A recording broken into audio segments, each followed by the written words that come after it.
గాంధీ గారి విగ్రహం పెట్టబోతున్నారు, దాని గురించి ఏమంటారు?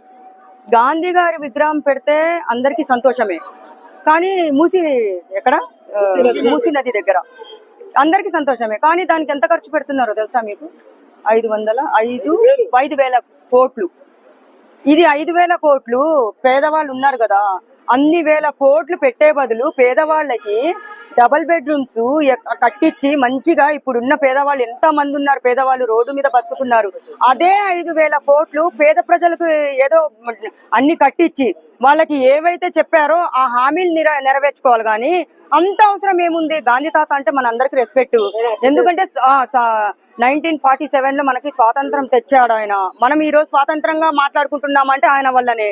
తక్కువగా అంచనా వేసి మాట్లాడకూడదు. కానీ 5,000 కోట్లు అంటే మామూలు మళ్ళీ అప్పు. ఆ అప్పు ఎవరి మీద భారం పడుతుందో తెలుసా? పేద ప్రజల మీదనే పడుతుంది. ఆ పేద 5,000 కోట్లు ఖర్చు అయితే అన్నారు, అంతేగాని కాంగ్రెస్ కార్యకర్తలు ఇవ్వచ్చు, కాంగ్రెస్ నాయకులు ఇవ్వచ్చు, గవర్నమెంటే ఖర్చు పెడుతున్నారని ఎందుకు రేవంత్ రెడ్డి గారి మీద నిందేస్తున్నారు? అలా నిందేయటం కరెక్ట్ కాదు కదా. రేవంత్ రెడ్డి మీద నింద వేస్తున్నారు, మా అన్న మీద నింద వేస్తున్నారా? అవును మేడం. మా అన్న మీద ఎందుకు నింద వేస్తారు? మరి మేము అడుగుతుంది అది. మా నింద అంటే అది అవసరం లేదు. ఏంటంటే ఇప్పుడు 5,000 కోట్లు అనేది చాలా చిన్న అమౌంట్ కాదు, పెద్ద అమౌంటే అది.